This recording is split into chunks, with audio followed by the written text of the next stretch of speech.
మీ అమూల్యమైన శ్రేష్టమైన మాటలు మీ కుమారుణ్ణి మా మధ్యకు పంపించడంలో గల ఉద్దేశాన్ని ఛేదించడానికి మేము సంకల్పించి ఉంటుండగా సహాయపడమని నేటి వాక్యపు ఆశీర్వాదంతో మీరు మమ్మల్ని దీవించమని యేసు వారి పరిశుద్ధ నామాన్ని ప్రార్థన అడుగుచున్నాం తండ్రి.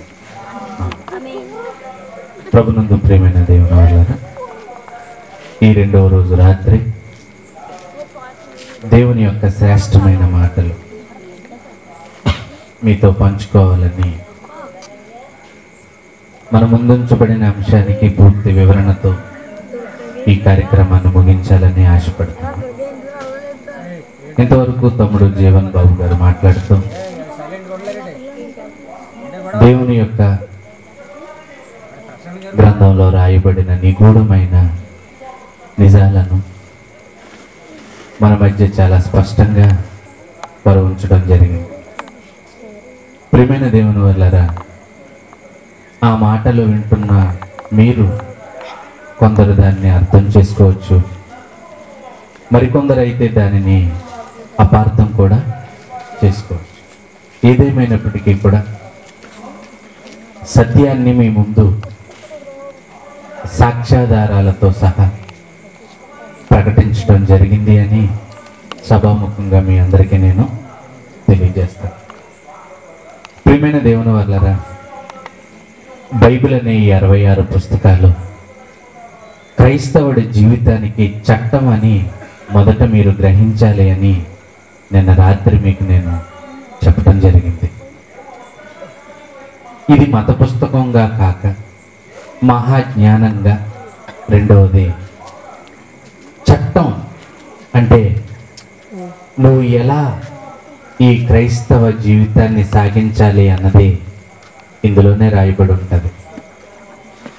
ఇకపోతే హైందవ సోదరులకి పండుగలు ఉన్నట్టుగానే, ముస్లిం సోదరులకి పండుగలు ఉన్నట్టుగానే క్రైస్తవ సోదరుల మధ్య కూడా పండుగలు కూడా ఉన్నాయి. వీరికి కూడా కొన్ని పండుగలు ఉన్నాయి, కొన్ని ఆచారాలు కూడా.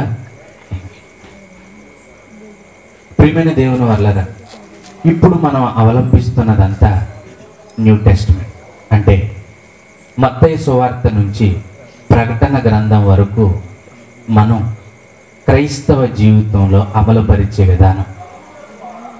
ఆదికాండం నుండి మలాకీ గ్రంథం వరకు రాయబడినది జస్ట్ మనకి టూకీగా, అనగా గతంలో జరిగిన సందర్భాన్ని మరొకసారి మన మధ్య జరగకుండా ఉండడానికి ఆదర్శప్రాయంగా ఉన్నదే తప్ప ఆ పాత ధర్మశాస్త్రాన్ని అవలంబించడానికి మాత్రం కాదు అని మీరందరూ ఒప్పుకుని తీరాలి. ఎందుకంటే అందులో చాలా రకాలైన పద్ధతులు ఉన్నాయి. సున్నతి పొందాలి, మరి ప్రతి సంవత్సరము కూడా ఏడాదికి ఒకసారి యెరూషలేము పట్టణానికి వెళ్ళాలి, బలులు అర్పించాలి, ధూపాలు వేయాలి, నైవేద్యాలు పెట్టాలి, ఎంతో చాలా కథా కార్యక్రమాలు అందులో ఉన్నాయి. ఆ పాత నిబంధన గ్రంథంలో చెప్పినవేవి కూడా ఈనాటి క్రైస్తవుడు ఏవి చేయటం లేదు. అంటే పాత నిబంధన చట్టం కింద క్రైస్తవుడు లేడు అని స్పష్టంగా మనకి అర్థమవుతుంది. ఒకవేళ ఇక్కడ కూర్చున్న వారిలో ఎవరైనా పాత నిబంధన చట్టం మన మీద అమలవుతుంది అని మీరు ఎవరైనా బైబిల్ పట్టుకొచ్చి నాకు చెప్తారా? ఎందుకంటే వాక్యాన్ని వాక్యంగా చూడాలి తప్ప వాక్యానికి మనిషి ఆలోచనలు ఎప్పటికీ పనికి రావు. ఒకవేళ మనిషి ఆలోచనలు పనిచేస్తాయి అనుకుంటే బైబిల్ రాయబడింది మానవుని యొక్క ఆలోచనలతో కాదు, కేవలం దేవుని యొక్క ఉద్దేశంతో బైబిల్ రాయబడిందే తప్ప మానవ కల్పితమైన మనసులోంచి మాత్రం బైబిల్ పుట్టలేదు. కనుక ఈ బైబిల్ని బోధించేటప్పుడు కానీ, చెప్పేటప్పుడు కానీ, చదివేటప్పుడు కానీ ఆత్మజ్ఞానంతో దీనిని చదవాలే తప్ప మానవ సంబంధమైన జ్ఞానంతో దీనిని చదవకూడదు. ఈ రకంగా మీరు బైబిల్లోని వాక్యాలు వినగలిగితే ఇక ముందు మనం కొన్ని విషయాలు ఆలోచించాలి. ఎందుకంటే బైబిల్లో మనం ఏది చెయ్యాలి అన్నా దేవుడు చెప్పాలి. దేవుడు చెప్పనిది ఏది ప్రపంచంలో ఎవ్వడు చేయటానికి వీలు లేదు. ఎందుకంటే నిన్ను పుట్టించింది ఆయన, తిరిగి మరలా నువ్వు తప్పు చేశావని తన కుమారుణ్ణి పంపించింది కూడా ఆయనే, మరలా నిన్ను తన దగ్గరకు తీసుకెళ్ళడానికి కూడా తన కుమారుణ్ణి పంపగలిగేది కూడా ఆయనే. అంటే ఆయన లేకుండా మానవుని జీవితం సురక్షితమైనది కాదు అని వాక్యాన్ని బట్టి ఇట్టే అర్థం చేసుకోగలం. మరి ఇలాంటి పరిస్థితులలో మరి అంతా వాక్యము లేకపోతే దేవుని ప్రణాళికలతో జరిగిపోతున్న ఈ ప్రక్రియలో మానవ సందర్భాలు ఎందుకు వచ్చాయో ఒక్కసారి మీరంతా ఈ రాత్రి ఏం చేయాలో తెలుసా? ఆలోచించాలి. ఏదో నన్ను శేషగిరిరావు గారు పిలిచారని నేను వచ్చి చెప్పి వెళ్ళిపోవటం కాదు. నేను ఎందుకు వచ్చాను, నేనేం చెబుతున్నాను, ఆ మాటలు మీకు అవసరమో లేదో ముందు నేను పరిశీలించుకున్న తర్వాతే మీకు చెప్పడానికి నేను వచ్చాను. నేనేదో పెద్ద గొప్ప స్పీకర్నని, నా ముందు ఎవడో మాట్లాడలేదని, నాకంటూ ప్రతిభను మీ ముందు చాటుకోవడానికి అస్సలు నేను రాలేదు.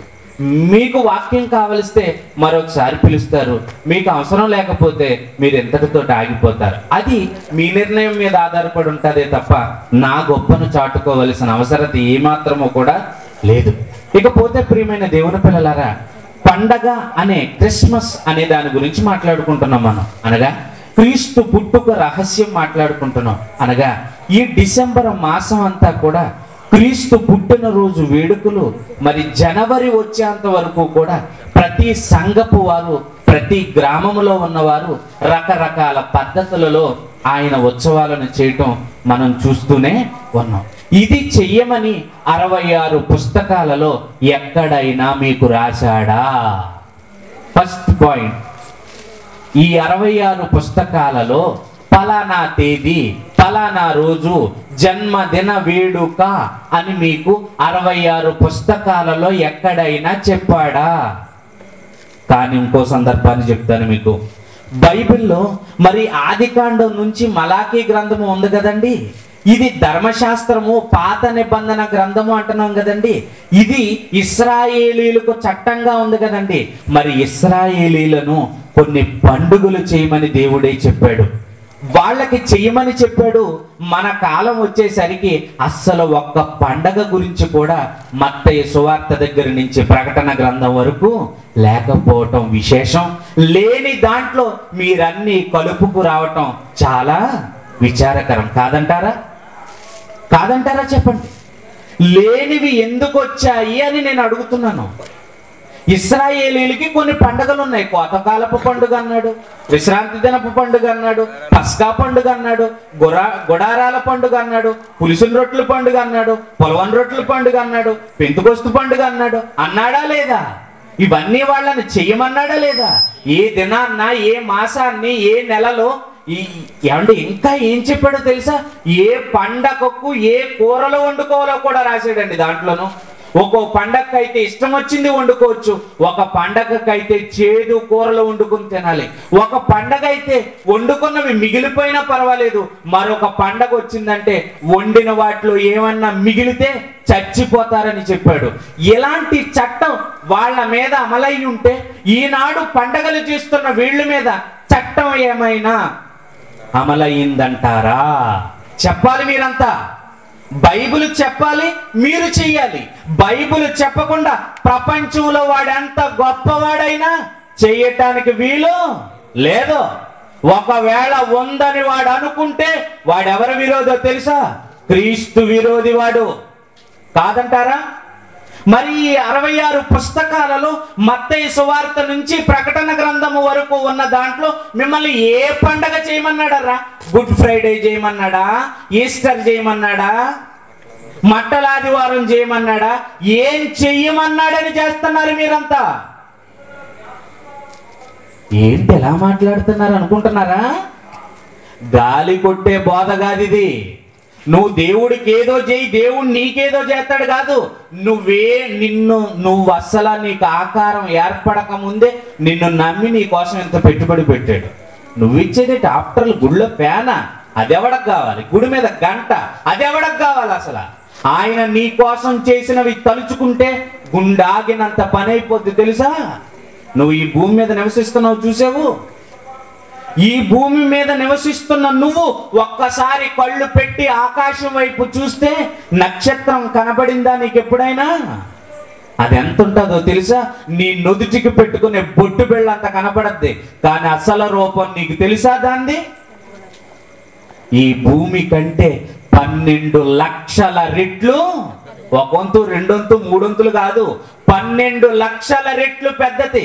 ఏంటి 60-70 సంవత్సరాలకు పనిచేసే ఎంత మనిషి కోసం అంత పెద్ద నక్షత్రం అవసరమా? ఏం చూసి పెట్టాడు అంత నక్షత్రాన్ని? నువ్వేం ఇచ్చావని పెట్టాడు? నువ్వు ఏం ఒప్పందం చేసుకున్నావని పెట్టాడు? చెప్పు. నువ్వు పుట్టక ముందే ఈ భూమికి పండే గుణాన్ని పెట్టాడు. నువ్వు ఏం చేస్తానన్నావని పండే గుణాన్ని పెట్టాడు. చెప్పండరా, తప్పుడు బోధలు ప్రవేశించిన ఈ సమాజానికి, శరీర దౌర్బల్యతతో పొట్టను పోషించుకోవడానికి బైబిల్ పట్టారండి చాలా మంది. కాదంటారా? కాదని చెప్పండి నాకు ఎవరైనా. కాదని చెప్పండి ఎవరైనా. బైబిల్లో అన్ని ఆధారాలతో ఉన్నాయండి, లేవా?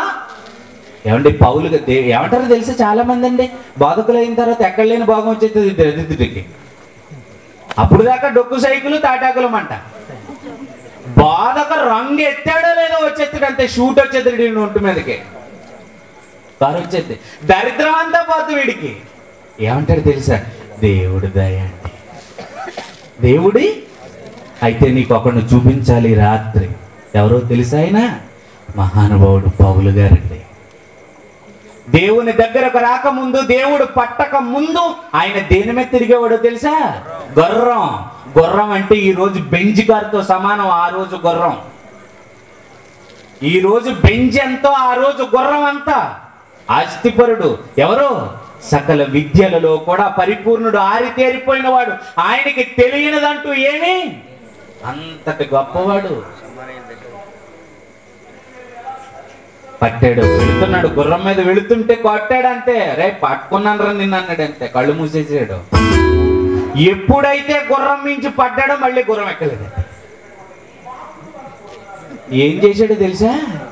మేము ఎవరికి భారముగా ఉండు నిమిత్తము మా స్వహస్తములతో బరకాలు కుట్టేసుకుంటున్నాం అంటున్నాడు అతను. ఎవరు? ఈడేమంటున్నాడు తెలుసా? దేవుడి దయ బ్రదర్, బెంచ్ కార్ అంటున్నాడు ఈ దరిద్రుడు. వీడిని ఆశీర్వదించిన వాడు పౌలుని ఎందుకు ఆశీర్వదించలేదు చెప్పాలి నాకు.